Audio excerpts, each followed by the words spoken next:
মাথায় দেয়। একসময় এই প্রশ্ন তুলেছিলেন বিজেপি নেতা শ্রমিক ভট্টাচার্য। বিজেপিতে গোসল পর্ব শুরু হয়েছে।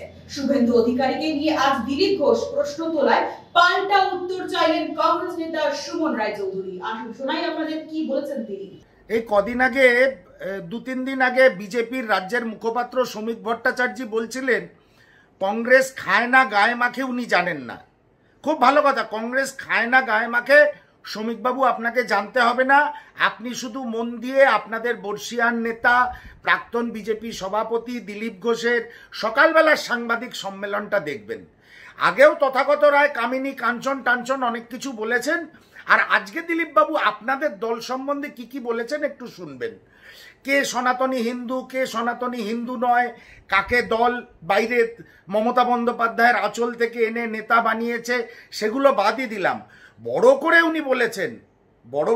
উনি বলেছেন যে মোটামুটি 4টে বিয়ে আর 14টা বান্ধবী। আপনাদের দলের নেতারা দিনের বেলা একরকম সময় কাটায়, রাত্রিবেলা পর্দার পিছনে তাদের জীবন ধারণ অন্যরকম। কংগ্রেসকে খায় না গায়ে মাখে সেটা শ্রমিকবাবু জানে না। দিলীপবাবু এটাও বলেছেন দালালদের দিয়ে ভারতীয় জনতা পার্টি পশ্চিমবঙ্গ ভরে গেছে। কে এই দালালরা শ্রমিকবাবু?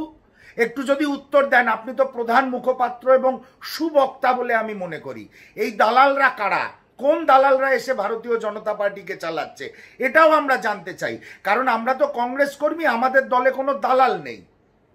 আমরা যারা 47 বছর দলটা ক্ষমতার বাইরে থাকা সত্ত্বেও দলটা করি, অন্তর থেকে করি, হৃদয় দিয়ে করি। সেই জন্য আমাদের দলে কোনো দালাল নেই। আবার কথাও বলেছেন দিলীপবাবু যে করে কমে খাওয়ার জন্যে, কামানোর জন্যে বিজেপিতে এসছেন। আবার বলি, কংগ্রেস খায় না গায়ে মাখে সেটা নিয়ে পরে আলোচনা করবেন। আগে দিলীপবাবু যে প্রশ্নগুলো করেছেন, আপনাদের দল সম্বন্ধে যে প্রশ্ন তুলে দিয়েছেন, তার উত্তর দেবার দায়ে শ্রমিক ভট্টাচার্য প্রধান মুখপাত্র বিজেপি আপনার। উনি বলেছেন, দিলীপবাবু বলেছেন, মমতার আঁচলে যারা লুকিয়েছিল তারা এখন বিজেপিকে নেতৃত্ব দিচ্ছে। যারা আগে হিন্দু বা সনাতনীদের নিয়ে ভাবতো না, তারা এখন দিলীপবাবুর ক্যারেক্টার সার্টিফিকেট দিচ্ছে। দলটা দালালে ভরে গেছে, দলটা কামিয়ে খাওয়ার লোকে ভরে গেছে। এই বিষয়গুলো ভারতীয় জনতা পার্টি পশ্চিমবঙ্গের এবং তাদের সব বলিষ্ঠ কোট আনকোট টিভির প্রবক্তাদের তো উত্তর দিতে হবে। আজ থেকে উত্তর দেওয়া শুরু হবে।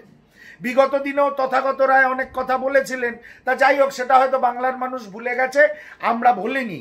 কিন্তু আমাদের গায়ে মাখা হয় না, আমরা কি না আমাদের খাওয়া হয়, এটা নিয়ে যখন শ্রমিক ভট্টাচার্য প্রশ্ন তুলেছেন, আমি প্রশ্ন তুলছি একটু চিহ্নিত করে। সেই সব যেসব জনপ্রতিনিধিরা আপনাদের ছেড়ে পালিয়ে গেছে 2021 সালের পরে, তাদের কথা বলছি না।